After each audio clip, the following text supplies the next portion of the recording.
Hola, bienvenido, bienvenidas. Estamos en un momento muy importante, muy agradable para mí desde Valparaíso, poder hablar con alguien que ha sido parte de la historia poética a través de la relación que tuvo con su padre. Estoy hablando del hijo mayor de Gonzalo Rojas, Rodrigo Tomás Rojas Mackenzie.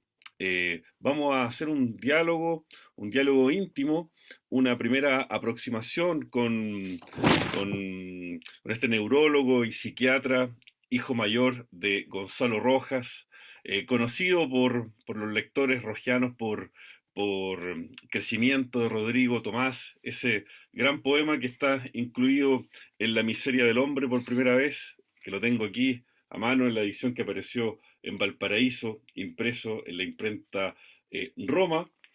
Y este diálogo surge de la idea del Centro Cultural Casa Gonzalo Rojas. ¿Cómo estás, Rodrigo Tomás? Ernesto, qué gusto de verte y reencontrarte de nuevo. La última vez nos vimos en el famosísimo puerto de Ideas de Valparaíso hace algunos años. Te Así es. conozco yo te conozco desde hace mucho más tiempo porque sé de un bello ejemplar de una edición de un libro que tú hiciste con él, de ese libro que se llamó Con arrimo y sin arrimo. Entiendo que era en una colección de 7 poetas chilenos, en una colección que se llamaba Colección 33 o algo así. Exactamente, sí. Y fue el último libro publicado en vida por él, creo. Exactamente. Y a mí siempre me ha parecido que esa antología es una de las que reúne muy estrictamente el panorama así casi global del modo de hacer poesía que tuvo él a lo largo de su vida. Es una muy hermosa edición que la he visto por lo demás en librerías de España, de México y creo que en Buenos Aires también alguna vez. O sea que ha corrido por el mundo realmente.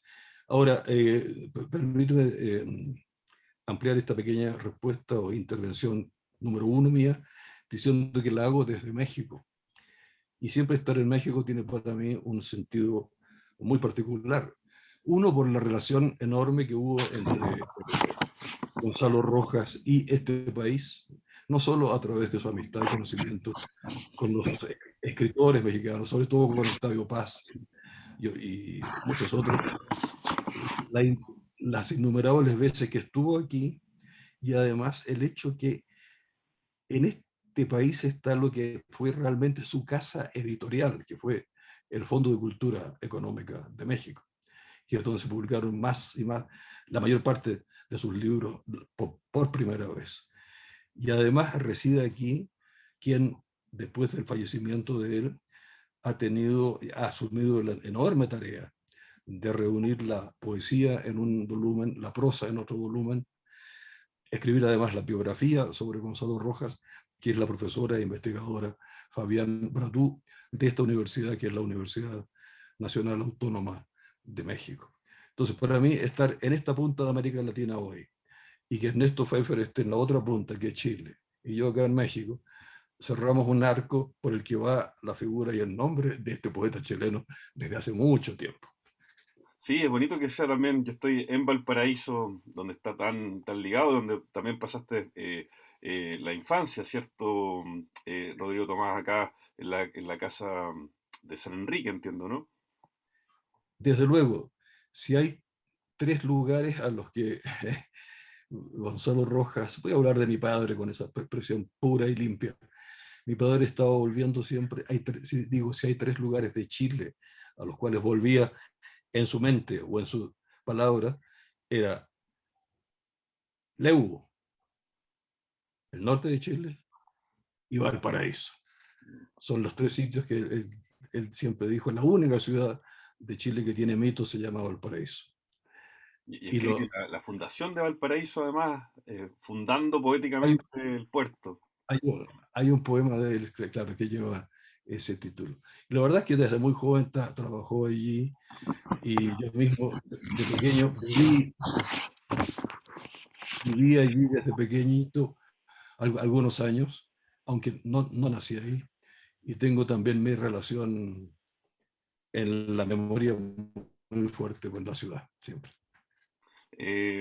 Rodrigo Tomás, estaba pensando en la intimidad de la ausencia, que es un título de Patricia Violi sobre el tema epistolar, que habla que se produce eso, esa intimidad de la ausencia y estamos recordando que ya han transcurrido 11 años de la partida de Gonzalo Rojas. Lo primero que te quería preguntar sobre esa distancia, sobre estos 11 años, sobre la figura actual de tu padre, ¿cómo la dimensionas? A ver, si se dice que estamos cumpliendo 11 años desde su muerte, fíjate que también se podría agregar para no hacerlo todo en torno a la solemnidad de los decesos, ¿no? Podríamos recordar que en este 21 o 2, no sé, de abril, estamos a milímetros del 23 de abril del año 2004, que es cuando él recibió el premio Cervantes. Mm. Le fue, le fue concedido, ¿no? Entonces, bueno, esto de las ausencias y de las distancias, eh, el centro que nos salva de todo aquello siempre es la vivacidad de la memoria, ¿no? La memoria no solo a través de los documentos o de las fotografías, sino que en el caso de seres humanos que han compartido largamente una existencia como es el nuestro. Cuando digo nosotros, estoy hablando de mi hermano Gonzalo también, y yo mismo. Y yo más que él, porque yo nací mucho antes que él. El hecho de haber compartido tanto tiempo, tantos decenios, gran parte del siglo XX con nuestro padre, ¿no? Hace que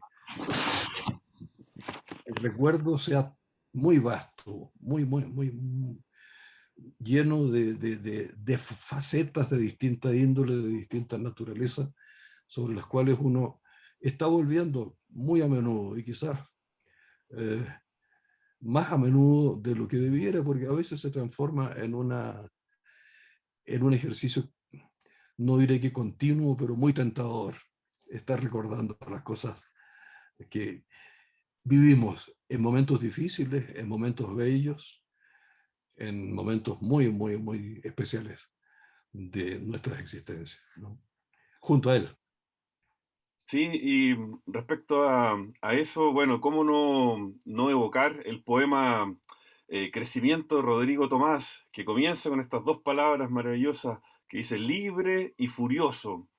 Esa libertad y esa furia que es muy transversal en la obra de Gonzalo Rojas y que recuerda al volcán y al sosiego también, el título que ocupa Fabián Bradú en la biografía. Y te quería preguntar sobre ese poema. ¿Cuándo fuiste consciente de este poema? ¿Cuándo fue la primera vez que lo, que lo leíste o que lo recuerdas? Eh, a ver, mira, el, ese poema que tengo la impresión, nunca le he contado las estrofas, que es el más largo de los poemas escritos por él, no estoy bien seguro, eh, lo oí nombrar muy temprano. El año 48 se publica el libro que tú mostraste recién, la primera edición de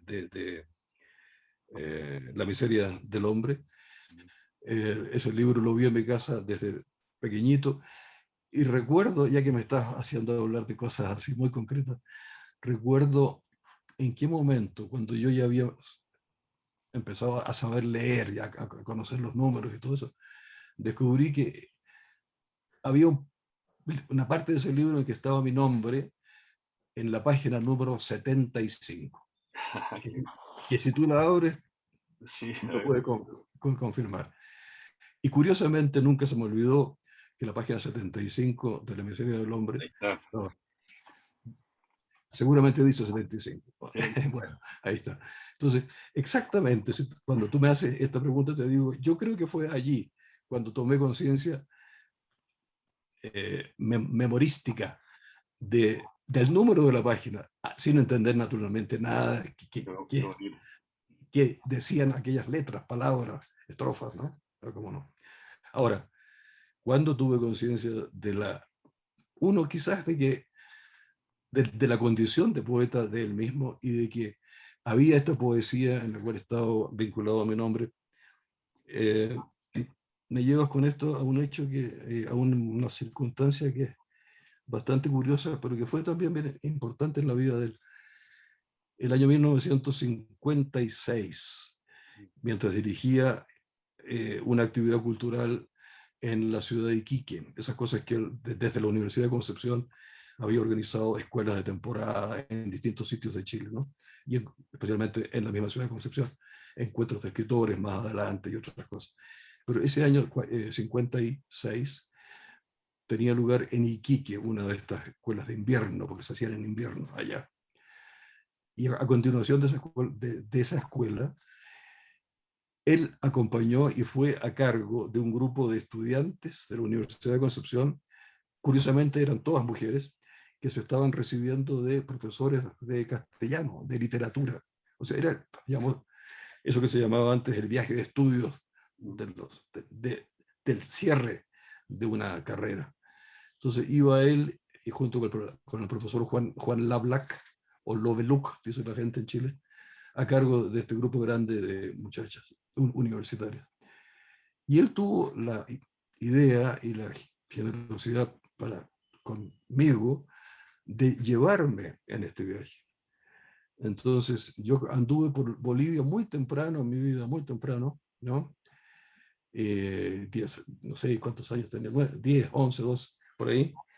Y hay un momento en una reunión nocturna en la casa de alguien en la que había una recepción seguramente para esta embajada cultural de gente de Chile en La Paz, en que yo estoy en una habitación lateral, seguramente porque estaría jugando con algo, leyendo cositas de niños, no sé. Tenía como Y unos en el 14 salón años, ¿no? grande estaban reunidos todos los que participaban. 12 justamente, 12.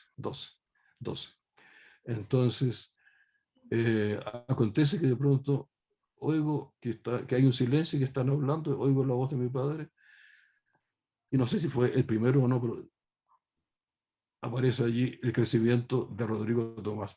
Está él leyéndoles a los asistentes a esta reunión ese Bueno, poema. Entonces, es la primera vez, pero conscientemente para mí, en que lo oí de pe a pa entero, en la voz de él. Y tiene que haber sido, si no me equivoco, en la embajada chilena en que hubo alguna recepción con motivo de la presencia de esta gente, o en la casa del embajador, no sé, pero de allí es donde yo nunca más perdí el ritmo del poema porque se lo oía a él decir largamente, como tú dices que es un poema tan largo, como efectivamente lo es. Entonces, esa cadencia en la lectura no se me fue nunca más. Después se lo oí muchas veces, pero cada vez que lo leo, oigo el sonido en La Paz, en Bolivia. pucha, qué momento el que estás evocando. Me imagino la Así impresión, es. la Bueno, emoción que esas son tuviste. circunstancias. Eh, ¿Perdón? me da curiosidad ese ritmo, a lo mejor lo podemos compartir. Yo puedo leer el primer verso y a lo mejor puedes continuar a ver si podemos evocar un poco, sí, me da curiosidad por lo menos de cómo lo sientes y que tengas todavía el ritmo que para tu padre era tan importante, tan vital, las sílabas, ¿cierto? La respiración. Crecimiento de Rodrigo Tomás. Libre y furioso, en ti se repite mi océano orgánico. Eh, no sé si puedes continuar. Tú has leído la primera línea en este momento, Sí, ¿no? solamente el primer verso. ¿Y qué quieres que yo te colabore con qué? Si puedes continuar hasta donde puedas o quieras. A ver, esto es es un gran atrevimiento por parte mía intentar leer eh, los escritos de mi padre así ante ustedes, no ante ti. Pero de manera excepcional lo voy a hacer porque estamos aquí dialogando para nuestros queridos amigos de la casa de Chillán que llevan el nombre de él y que tanto significó en su vida y que tan reiteradamente aparece en su obra también. A ver, Es el te verso voy que... a leer la Sí, primera estrofa ya. que tiene 4 versos, ¿no? Dice así: libre y furioso, en ti se repite mi océano orgánico, hijo de las entrañas de mi bella reinante, la joven milenaria que nos da este placer de encantarnos mutuamente desde hace ya una triple primavera. Hermoso. Ahí, Pues ahí tú, ya. más o menos, esa era el modo. ¿Cómo reconstruirte si ya Y, estás? Oh Rodrigo Tomás. Continúa continúa el poema. sí, Y, y- sí, sí, sí. y hay un momento en el poema que a mí me deja siempre sin aliento y que que está casi al final, cuando las últimas estrofas que dicen, mi bien nacido soplo, para ti todo el fuego, y Sí, luego dice, oh Rodrigo Tomás, siempre estarás naciendo de cada impulso mío, de cada espiga de tu madre, cuando estemos dormidos para siempre. Oh Rodrigo Tomás, siempre estarás naciendo. Eh, sí. esa idea del siempre estarás naciendo, ¿cómo te marcó eso, Rodrigo Tomás, el poema venir, tener este bautizo poético de esa manera? Bueno, esa cavilación tuya indudablemente que a uno, y en este caso a mí, se le produce ya muy adelante en la vida, ¿no? Cuando empiezas a pensar y a repensar temas en torno a la existencia, a la finitud, al, al cierre de los plazos, a todas esas cosas. Pero no fue tan tarde en que yo, creo, me interesé por esta parte también, como tú igualmente lo haces en este instante. Eh, Te voy a decir, hay a continuación una línea o 2 líneas que a mí también me tocó mucho por una palabra que aparece. Pero si te sugiero que si me aceptas, Sí, por supuesto. te voy a leer desde un poquito antes, porque para que se entienda lo que tú dijiste al comienzo, mi bien nacido soplo, para ti todo el fuego, hay que saber lo que había pasado antes, una especie de accidente en el cual él casi había muerto en el agua, en un bote por ahí, por la isla de Calbuco, en que acontecía esto. Bueno, este poema cierra con las siguientes 4 o 5 cortas estrofas. Dice él: trenes, pájaros, playas, toda la geografía de Chile para ti, mi hambriento hidalgo, mi bien nacido soplo, para ti todo el fuego, para ti lo telúrico, lo enardecido, todo lo que te haga crecer más lejos que el relámpago. Tierra para tu sangre, mar y nieve para tu entendimiento y poesía para tu lengua. Oh, Rodrigo Tomás, siempre estarás naciendo de cada impulso mío, de cada espiga de tu madre. Cuando estemos dormidos para siempre, oh Rodrigo Tomás, siempre estarás naciendo. Entonces, no olvides de gritarnos: heme aquí, ¿qué esperáis? ¿Arrullarme en las ruedas de vuestra fuga? ¿Qué esperáis? ¿A participarme vuestro fuego? Yo soy el invitado que aguardabais antes de ser ceniza. Entonces, Maravilloso. estas reflexiones sobre la muerte, en el fondo, el paso por la tierra de los seres, ¿no?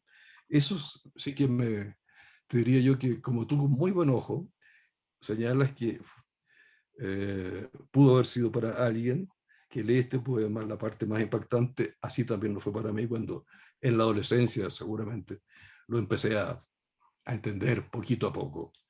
uno nunca termina de entender la poesía, eso se sabe, y es bueno que así sea. Gracias por Pero la lectura, por compartir el ritmo, porque uno sabe la importancia que tenía la lectura en voz alta para tu eh, padre. A mí me retó varias veces por leer muy rápido y por no respirar. Y aquí respiraste muy bien y nos trajiste de nuevo esas sílabas, ¿cierto? Vitales de Gonzalo Rojas. Y hay algo, cuando aparece una segunda parte, un segundo movimiento, como indica justamente Fabián Bradú en la anotación, que es el poema Oráculo, que aparece después en Contra la Muerte. sí, sí, sí, sí, Y sí. que es la continuación que él después siempre lo publicó, entiendo, en la antología de manera continua, ¿cierto? Contigua. eh, y que también es una bonita continuación, o sea, es parte del diálogo que ustedes sostuvieron. Y sobre eso te quería preguntar, porque la figura del padre históricamente es una figura que pesa, es una figura del orden, de la disciplina. En la carta al padre de Kafka, Franz Kafka ve a su padre como alguien que lo está oprimiendo, alguien que no lo deja ser libre, alguien, una autoridad, una persona que se queda siempre con la última palabra, que tiene una relación muy compleja de mucho dominio. Pero en el caso de ustedes, entiendo que la relación fue una relación mucho más eh, prácticamente de hermano en algún momento, con un diálogo permanente, fluido, horizontal. ¿Cómo podrías describir qué fue el diálogo que ustedes sostuvieron a lo largo de la vida de tu padre? Sí, sí, tienes razón en ese aspecto que es importante porque se da de una u otra manera diferenciada a veces en la relación padre-hijo.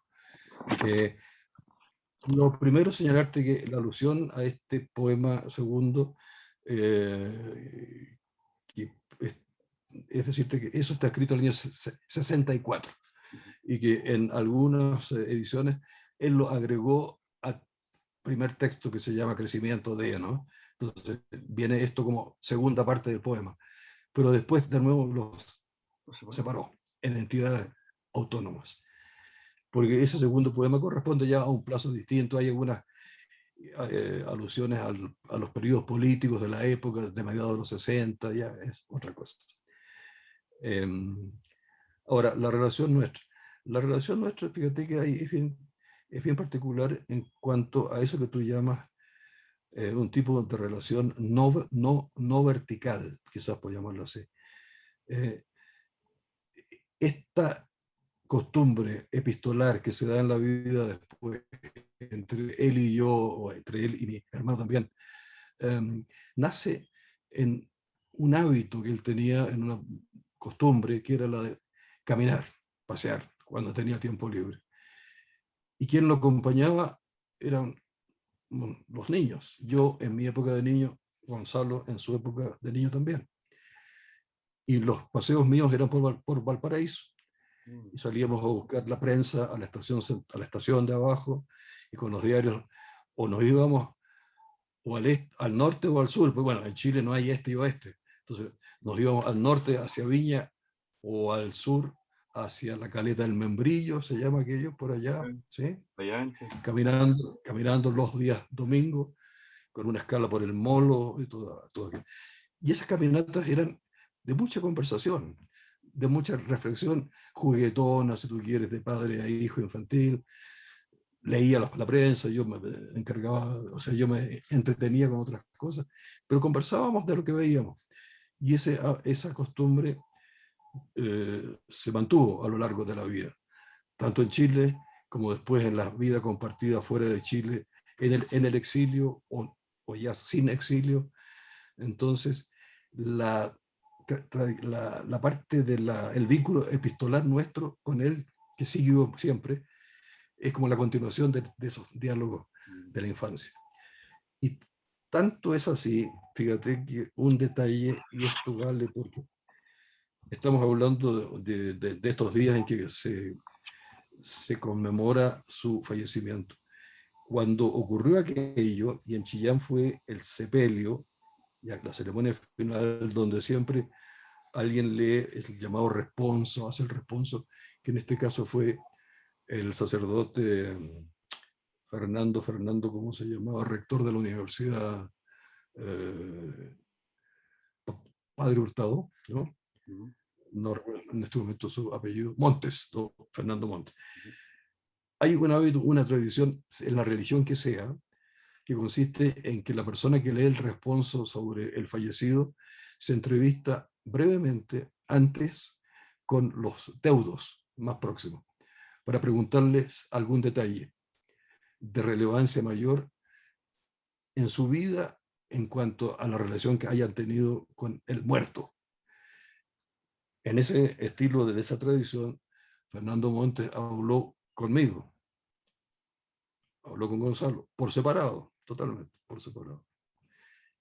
Y naturalmente nos preguntó, eso lo supimos después, a posteriori, nos hizo la misma pregunta.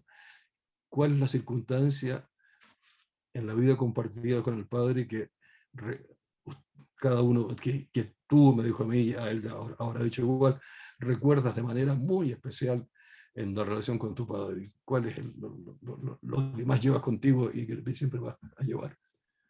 Bueno, Gonzalo dio su respuesta, yo di la mía, y después supimos, y lo vemos en las palabras de él, que la respuesta de nosotros dos fue la misma. Aquello que más adentro teníamos, llevábamos siempre, era el recuerdo de los paseos conversados por el mundo con él. O sea, eh, hubo una coincidencia no pactada en relación a un hecho. Eso me ha impresionado siempre mucho y me ha hecho conferirle todavía más sentido, más profundidad, más significado a esta relación que fue para nada vertical. Él no tenía nunca un afán pedagógico de decirle a un hijo, lea usted tal libro, tiene que estudiar esto, no se olvide, para saber esto hay que saber lo otro. Su tesis era el que se la puede, se la puede. Los libros están aquí, están allá, ya sabrá cada uno qué hace con eso. Pero nunca imponiéndote contenidos de cultura de nada, de información. No, no. ese diálogo epistolar que me imagino que tuvo varias etapas que están marcadas por los desplazamientos que, que- que ambos tuvieron, ¿cierto? La lejanía, pero siempre comunicándose a través de las cartas, que es la tradición familiar que mencionaba, y era la manera, ¿cierto?, que habían para comunicarse. Uno ve la correspondencia, la nutrida correspondencia de Gabriela Mistral, por ejemplo, la cantidad de recados que escribía, de postales, cartas. eh, y en ese sentido, la relación que ustedes tenían a través de las cartas, cómo la recuerdas? ¿Hay alguna carta a lo mejor que puedas, eh, que haya quedado en la memoria de manera particular o en general? Bueno, mira, la comunicación epistolar era algo que estaba en la familia de él, muy claramente. Yo tengo documentos que datan de fines del siglo XIX en que hay cartas de sus abuelos a su padre, en este caso al padre de mi padre, y de las abuelas a la madre de mi madre. O sea, correspondencia que nace a fines del siglo XIX, que mi padre las guardaba, las recopilaba. Y bueno, eso no es nada especial porque en todas las familias en aquellos plazos la correspondencia jugaba un papel importante, ¿no? Pero él realmente tenía mucho apego a esa documentación para saber más, no porque le interesara a la familia como entidad así social, como unidad sociológica, ni como que sea institución, como corporativista, digo yo, sino que le interesaban los seres humanos dentro de esa familia individualmente. Entonces había cartas que sí interesaban, otras que no, y hay bastantes cosas que se han mantenido. Entonces, dentro de esa tradición, entiendo que él la heredó y como escritor la desarrolló más todavía. Entonces, desde muy temprano tuvo el hábito de escribirle a sus hermanas, a su madre cuando todavía vivía, a unas tías viejas, donde, donde un investigador literario encuentra información bien importante sobre sus primeros pasos como escritor. Porque ya allí él cavilaba sobre este llamado interno suyo frente a la gente con la cual tenía más confianza dentro de su familia. Bueno, eso sigue. Después hay un plazo en que la correspondencia es muy intensa con mi madre, que la tenemos nosotros. Eh, y bueno, después empieza la correspondencia de él hacia mí, como hijo mayor. Lo curioso es que en sus viajes muy tempranos, a mediados del siglo pasado, por ejemplo, cuando vino a Europa en el año 53, 54, me llegó a mí, tengo yo una cantidad muy grande de cartas y de postales escritas casi dos cada 3 días, una cosa así, en que va relatando, como quien dice, de manera de contarle a un niño lo que está viendo, haciendo, participando de sus experiencias. Entonces, ahí hay también una fuente de información bastante importante. Esa En esto, tradición la mantiene cuando él me lleva a Europa en el año 56, yo soy testigo otro aspecto de la correspondencia, la necesidad que tenía él de recibir correspondencia. No miento si digo que todos los días teníamos que ir a la embajada chilena, ya fuera en París o en Londres o en Madrid, a ver si había llegado carta de Chile, ¿no? Entonces, era fundamental en su vida la comunicación con la gente que le importaba a través de cartas. sí, es increíble cómo las cartas permitían conocer el mundo. Uno piensa en las cartas de Emily Dickinson, por ejemplo, Claro. que ella decía, las cartas siempre me han parecido como la inmortalidad, y fue su manera de conocer el mundo sin salir de la casa.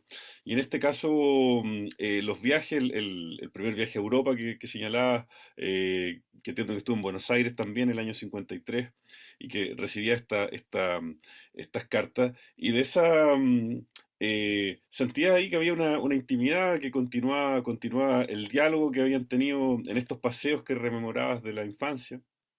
Mira, sin duda, porque había, cuando las miro hoy, cuando las leo, esas cartas que estaban dirigidas a un niño que tenía, qué sé yo, 10, 9, 10, 11 años, inicialmente las muy primeras, eh, no es una carta así escrita a un niño en el modo para que el niño entienda. No, hay información, hay compartir experiencias, vivencias, eh, que hoy día tienen para mí un valor muy especial, ¿no?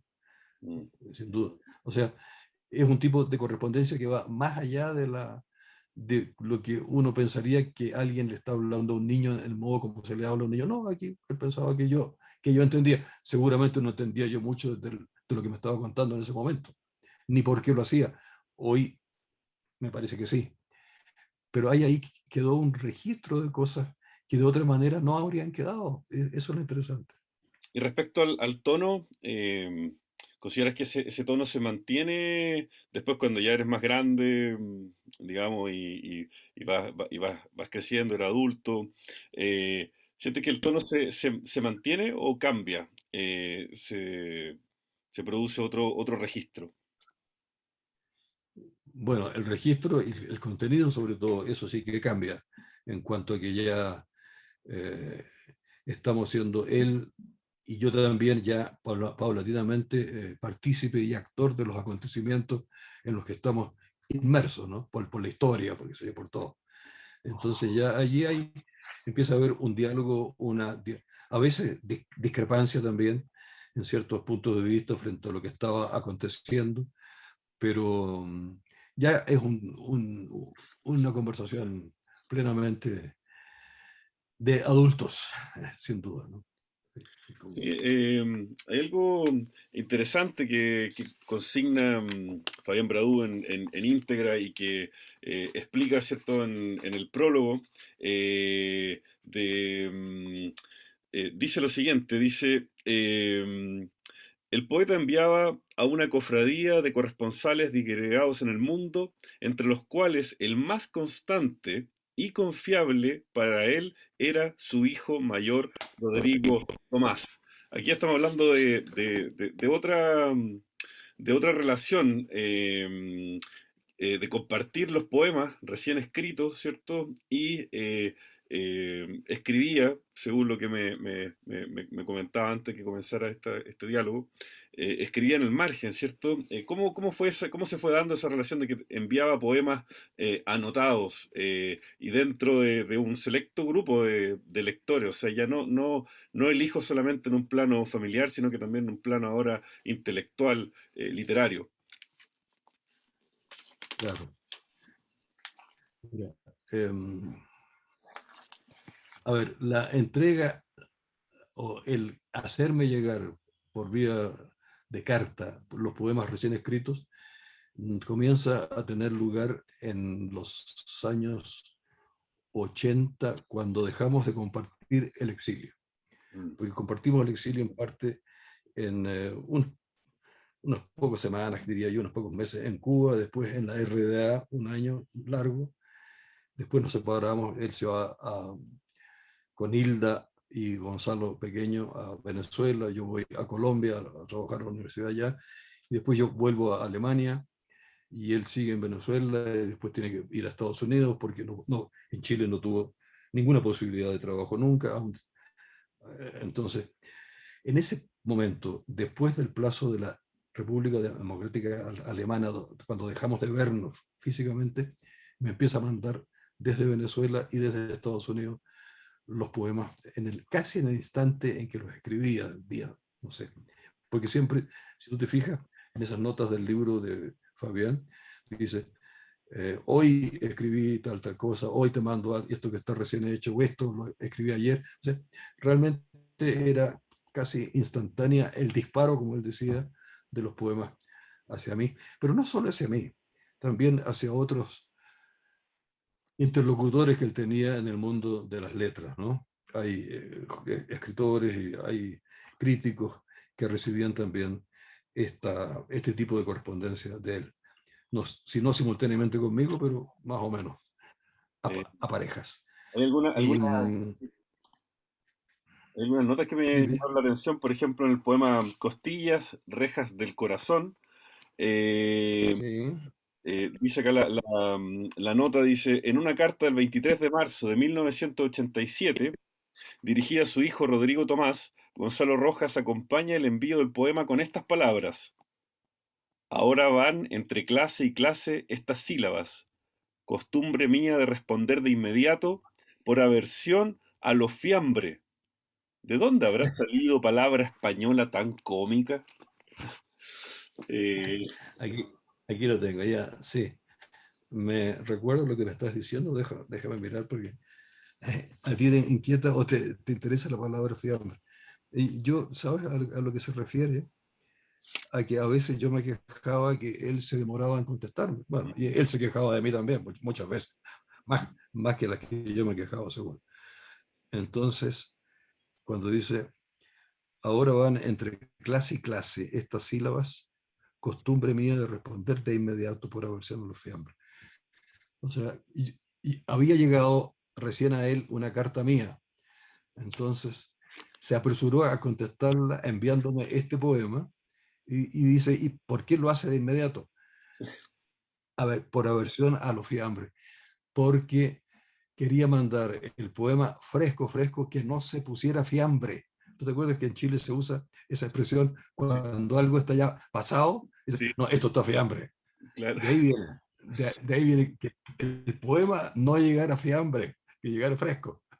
Qué bueno, qué bonita anécdota. Y hay otra que me llamó la atención, foto con Nevazón, que está en la página 579. Estamos hablando del libro íntegra, de estas anotaciones que añade, que incorpora Fabián Bradú.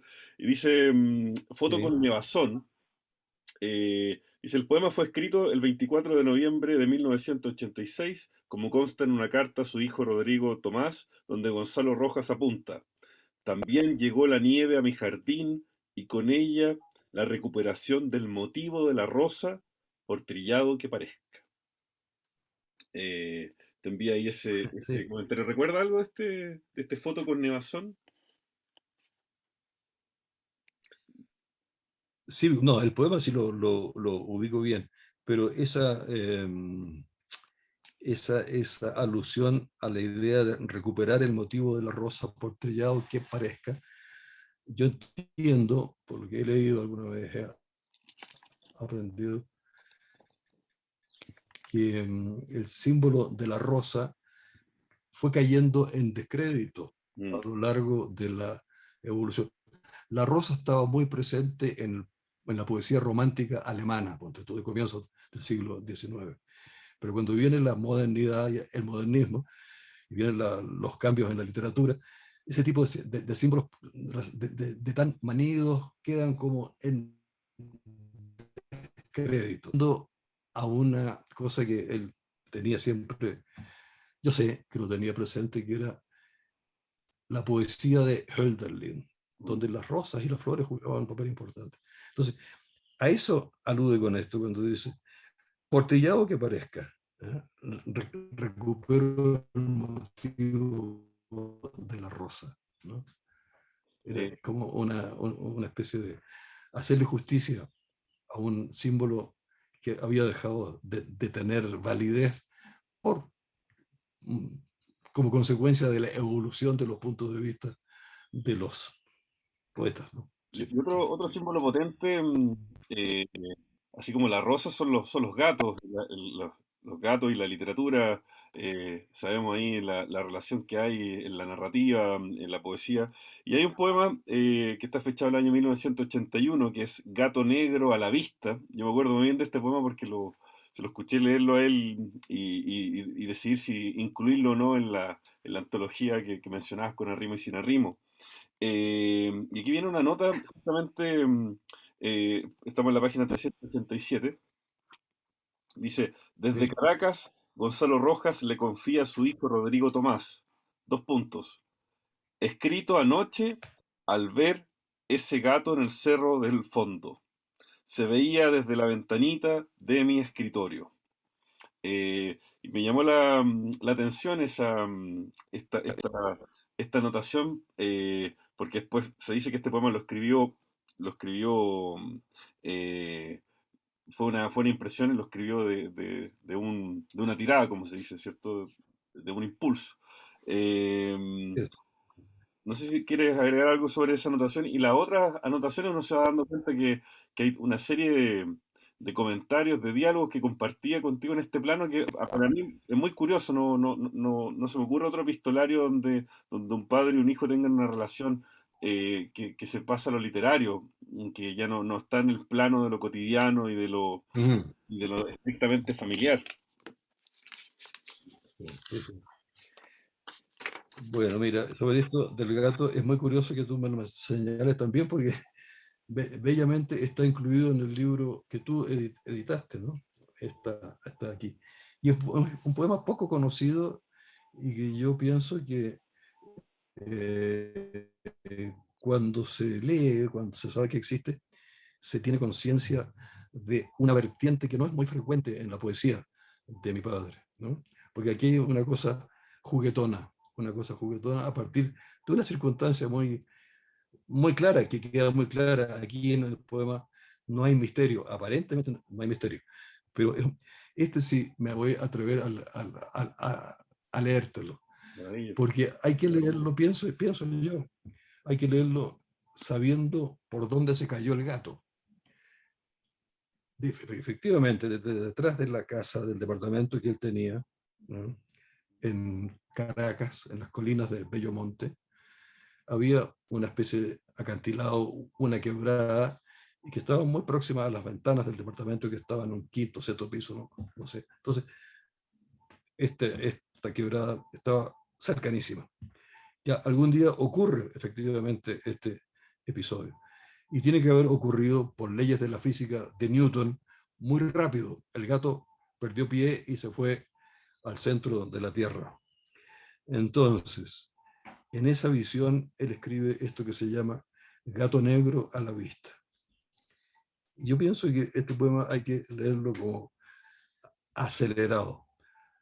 Gato, peligro de muerte, perversión de la siempre viva, gato bajando por lo áspero, gato de bruces por lo pedregoso, en ángulo recto, sangrientas las úngulas, gato gramófono en el remolino de lo áfono, gato en picada de bombardero, gato payaso, sin alambre en lo estruendoso del trópico, arcángel negro y torrencial de los egipcios, gato sin parar, gato y más gato, corre veidile por los peñascos, gato luz, gato obsidiana, gato mariposa, gato carácter, gato para caer, guarda abajo, peligro.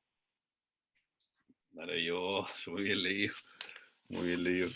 Qué maravilla, ahí se siente el ritmo que tú decías y que claro, no hay muchos poemas en su obra que uno lo relacione con este tono. Con este tipo de visiones, ¿no? Muy poco, ¿no? Claro. Así Eh, es. Ahora, una cosa te voy a señalar. La correspondencia de poemas con poemas hacia nosotros, pues, con mi hermano ocurrió también esto en cierta medida, es, a veces los poemas venían por correo, como era en estos plazos, de lo que señala Fabián en el volumen de íntegra. Pero a veces los poemas los recibíamos en la mano, tibios, ¿no? Y te voy a indicar una oportunidad porque creo que es pertinente hacerlo también, porque es muy clara, es muy concreta y porque es necesario señalar un aspecto que no se ve en relación a ese poema. Estando en el exilio en la época de en la República Democrática Alemana, el año 74, hay una mañana de un sábado, si no me equivoco, en que por la Radio Nacional de España oí yo la noticia de la um, muerte en Chile de Miguel Enríquez. mm,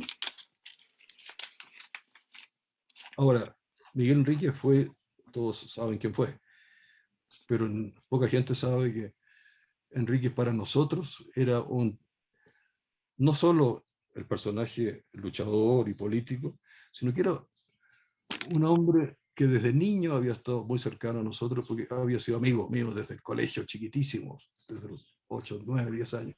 Entonces, estaba presente en la vida y en el ojo de mi padre. Este niño, mi padre se reía porque se le caían los calcetines largos, siempre los elásticos estaban malos. Bueno, una serie de cosas. Lo encontraba simpático, gracioso, rápido, ágil. Bueno, había un afecto profundo hacia este ser humano, más allá de lo político, mucho más allá de eso.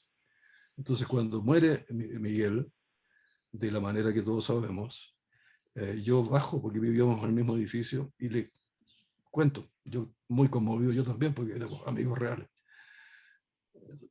El domingo, es decir, el día siguiente, me tocan la puerta y sube él, y con, con un papel en la mano, y me lo entrega y dice, toma, para ti. Cifrado en Entonces, octubre. eso se llama cifrado en octubre. Y ese cifrado en octubre, que tú lo tienes ahí y tú lo puedes leer, si tú te fijas, es una especie de carta a Mm, mí diciendo algo. Oye, ha pasado esto, pero, ¿no? sí, Si tú lo lees, vas a ver que hay un juego allí como que la carta no vino como ni con el nombre de carta, ni por los medios que se mandan la carta, pero es una carta.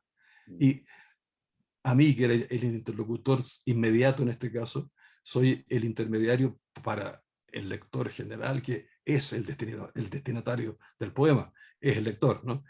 Pero en este caso era yo el intermediario porque yo era el golpeado por la terrible noticia, entonces me da eso. Si tú lo lees, mm. te lo pido. Suena muy, muy oral, porque justamente uno se imagina una conversación, eh, porque comienza diciendo, y no te atormentes pensando que la cosa pudo haber sido de otro modo, que un hombre como Miguel, y ya sabes a cuál Miguel me refiero, a qué Miguel único la mañana del sábado 5 de octubre, a qué Miguel tan terrestre a los 30 de ser y combatir, a qué valiente tan increíble con la juventud de los héroes. Esa es la primera estrofa. Y claro, tienes Gracias. razón, que le está, está dialogando contigo en este caso, ¿cierto? Y no te atormentes pensando que que la cosa pudo haber sido de otro modo. Es impresionante porque la carta poética en la obra de Gonzalo Rojas está como lo estudió Sedomil Goich en un texto del año 2002. Hay numerosos Exacto. casos, carta del suicida, carta Nadja, donde habla ahí de las cartas sanguíneas, y tantos otros casos más de este género, subgénero curioso que tiene una tradición, pero que en él se da de otra manera, Si, la si carta no me equivoco, Rafael.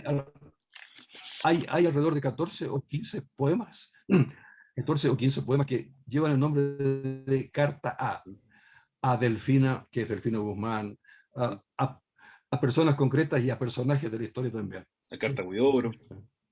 Y en ese, Claro, desde luego. en ese sentido, cuando recordamos este poema cifrado en octubre, sientes cuando lees la obra de tu padre que hay ahí un diálogo, una correspondencia, ¿cierto? De algo que compartió contigo como interlocutor válido, como, como un lector atento seguramente. ¿Hubo casos en los que, cuáles eran los comentarios que le enviabas de vuelta? ¿Recuerda alguno? Después de que él compartía algún poema, me imagino que esperaba respuesta. Sí.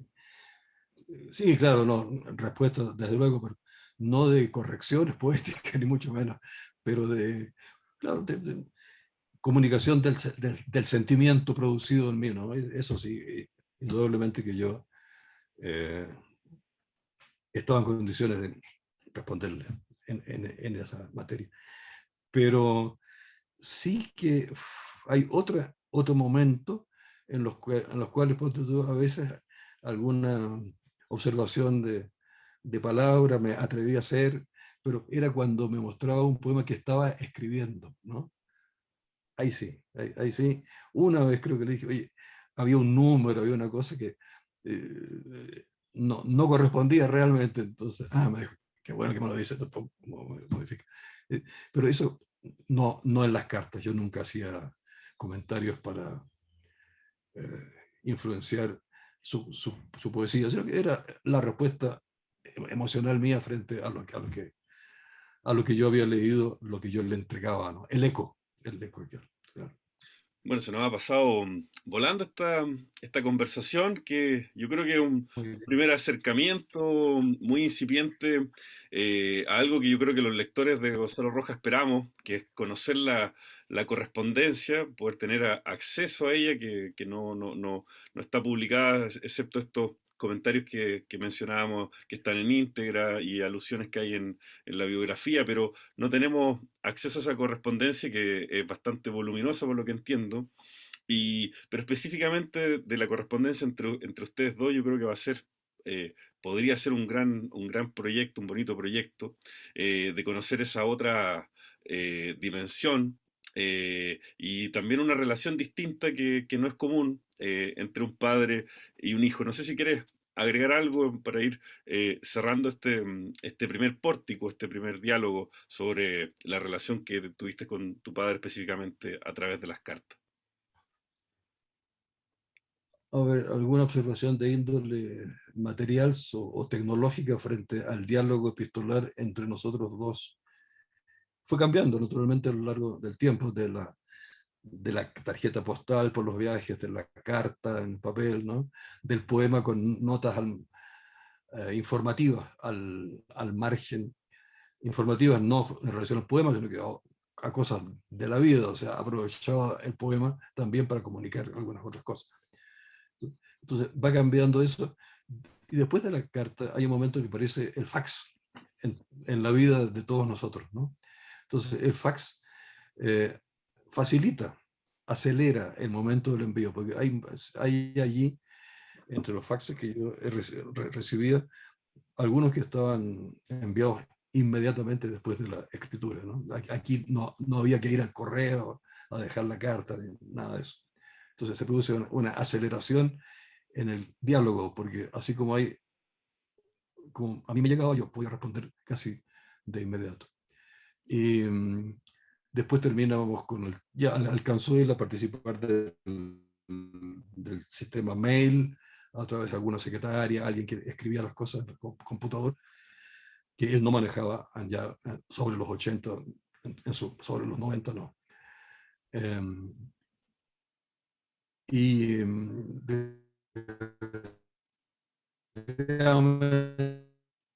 los faxes se van borrando con el tiempo, y así que nosotros estamos en una tarea, hay mucha correspondencia con fax, no solo poética, sino que otras cosas.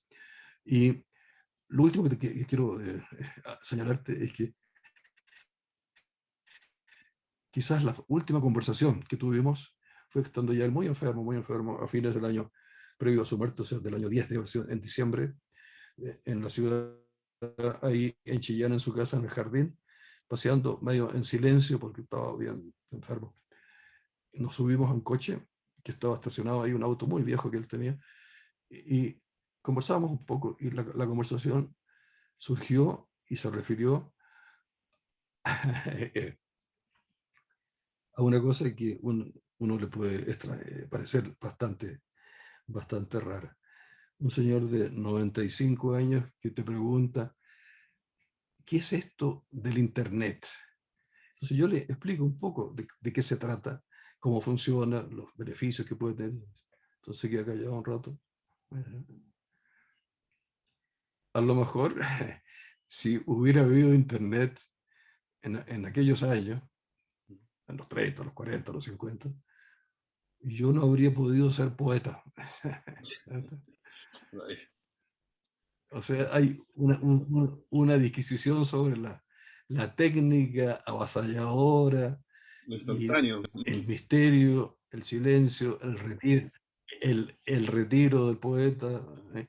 Y la velocidad, el facilismo para hacer texto. A lo mejor yo no habría sido poeta.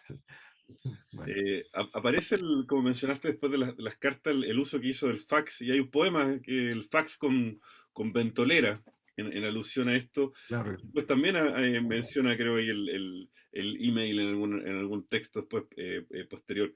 Eh, claro. pero siempre, Hay un texto que se llama, sí, no, no, siempre recuerdo hay su... un poema que se llama, como tú dices, hay un poema que incluso se llama Email para violín, entonces, Eso, una ese cosa es. absolutamente contradictoria. Sí. Eh, Bueno, pero siempre fue la mano y bueno, la pero caligrafía, ¿cierto?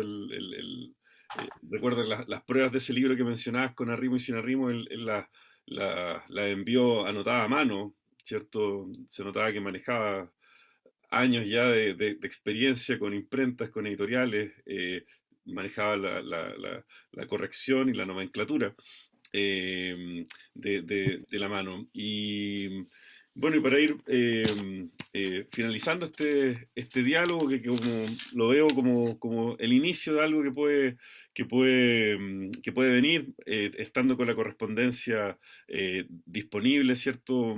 Uno podría citar y quizás compartir algunas cartas, pero yo creo que este ha sido un buen acercamiento. Te quiero agradecer, Rodrigo Tomás, por las lecturas, por la amabilidad, por la cordialidad, ¿cierto? Creo que ha sido muy grato y una bonita manera también de recordar a tu padre a 11 años de su partida. no, mira, yo me encanta haber participado en este diálogo contigo. Uno, porque eres tú, y dos, porque lo hacemos para nuestros amigos de la casa de mi padre en Chillán, la casa del Centro Cultural que lleva su nombre allí, ¿no? Y tres, porque como tú señalas, hay que acelerar el proceso en el que estamos realmente, sí, desde hace mucho tiempo, de editar, de darle forma sus, eh, a sus documentos epistolares, ¿no? Sí, sí, sí, Bueno, todavía estamos sí. digiriendo entre íntegra, todavía el volcán en sosiego, cambiamos la aldea y todas las cosas que se han publicado muy valiosas y muy rigurosamente editadas también. Hay que destacar ese trabajo. Así que yo creo que, la correspondencia sería la coronación de todo ese proceso que se ha hecho de rescate, de divulgación, de difusión de la obra. Exacto. Y yo, como indicaba al comienzo, me parece que por este azar no existe, pero por esta circunstancia de que yo estando en México me hayas contactado para esta conversación, tiene todo también ese significado por todo lo que es México en la obra de Gonzalo Rojas. Un detalle, la mejor fuente de información bibliográfica sobre él no está en Chile, no está en la Biblioteca Nacional, ni está en Santiago, no. Está aquí en la Universidad Nacional Autónoma de México, el Instituto Filológico. El Instituto de Filología, ahí está, ahí hay el registro de la obra de él, de la obra crítica sobre él, de entrevistas, de correspondencia no, de correspondencia no, pero es la principal fuente de información, además del centro de la Biblioteca Cervantes en España, ¿no? Pero el Instituto de Filológicas UNAM, Gonzalo Rojas, ahí Y se si puede pudiésemos escribir recurrir una, a eso. sí, si pudiésemos escribir una postdata para cerrar este diálogo, Rodrigo Tomás, quizás con, con alguno de los poemas, ¿con cuál de los poemas de la obra de tu padre escogerías para cerrar un diálogo como el que hemos tenido hoy? ¿Hay alguno que se te ocurra? Pero tú lo lees. Bueno, Te preferiría propongo el siguiente. Te propongo el siguiente. Esto, que lo leyera usted, pero bueno. espérame, te lo propongo porque hay, por una doble cosa. Es breve y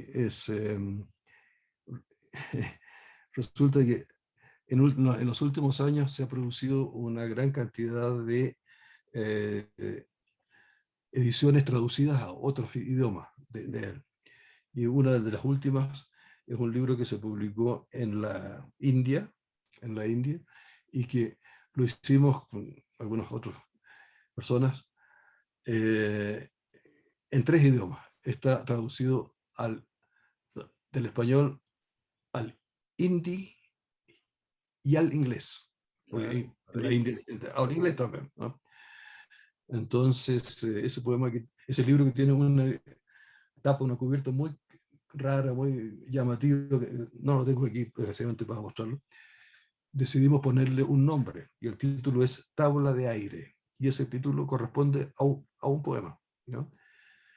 Que yo una vez le pregunté a un empleado de un restaurante indio, se lo di a leer y que me dijera qué decía, que me lo tradujera a la lengua que yo entendía, que era el inglés en ese caso, un poco aunque estábamos en Alemania. Y efectivamente estaba muy bien traducido al hindi. Yo no tenía otra posibilidad de haberlo comprobado nunca. Entonces, el poema se llama Tabla de Aire, que titula el libro este que te digo. Y permíteme, por favor, hacer un alcance en este momento, porque es una cosa que no se dice y que no se reconoce en Chile. Las traducciones de él y de otros poetas que se han hecho en los últimos años son muy numerosas y son importantes. Y en Chile no se sabe. La prensa literaria no las recoge. Los críticos literarios no reciben la información, no lo sé por qué. Y todo esto lo quiero señalar como un reconocimiento a la dirección ¿cómo se llama? DIRAC, la Dirección de Cultura del Ministerio de Relaciones Exteriores. A lo largo de los últimos años, con distintos gobiernos incluso, ha facilitado y ha posibilitado la traducción de poetas chilenos a muchas lenguas. Esos libros son muy excelentes ediciones, ¿no? Y de eso en Chile no se sabe. Gran tarea de la DIRAC de Santiago, que hay que agradecer. Muchísimas traducciones también de otros poetas, me consta, así que qué bueno que haga esa Sí, mención. sí, Y sí, no estoy hablando de Gonzalo Rojas, de muchos. de muchos, muchos. Y yo quiero hacer una solicitud formal, querido Rodrigo Tomás, que puedas leer el poema que escogiste, Tabla de Aire, para, como última postdata, como último regalo a las personas que nos están escuchando desde Chillán y el mundo. Bueno, Ernesto, porque tú lo pides, pero me cuesta este papel. Bueno, Tabla de Aire. Está escrito el año 1988. Incluso la nota que está aquí en el libro dice fechada el 24 de diciembre, o sea, un día de la Navidad, el año. No, perdón, está escrito el 24 de diciembre del 86, publicado recién el año 88 en un libro, pero escrito para la Navidad del 86. Eso está en Bueno, una carta que está dirigida, ¿cierto? A su hijo Rodrigo Tomás, digámoslo. claro. Entonces, en esa carta venía este papel. Consideremos que la imaginación fuera una invención, como lo es, que esta gran casa de aire llamada Tierra fuera una invención, que este espejo quebradizo y salobre, ideado a nuestra imagen y semejanza, llegara más lejos y fuera la invención de la invención, que mi madre muerta y sagrada fuera una invención rodeada de lirios, que cuanta agua anda en los océanos y discurre secreta desde la honda y bellísima materia vertiente fuera una invención, que la respiración, más que soga y asfixia, fuera una invención, que el cine y todas las estrellas, que la música, que el coraje y el martirio, que la revolución fuera una invención, que esta misma tabla de aire en la que escribo no fuera sino invención y escribiera sola estas palabras. Maravilloso. Qué lindo, qué lindo cierre de estas palabras que se han escrito solas, de este diálogo que se ha armado así en el aire, fluyendo. Muchas gracias, Rodrigo Tomás, por la Armado, gracias. conversación. Armado, gracias a ti, Ernesto. Mucho, mucho gusto. Eh, Visto y oído. Chao. Adiós. Muy bien, gracias.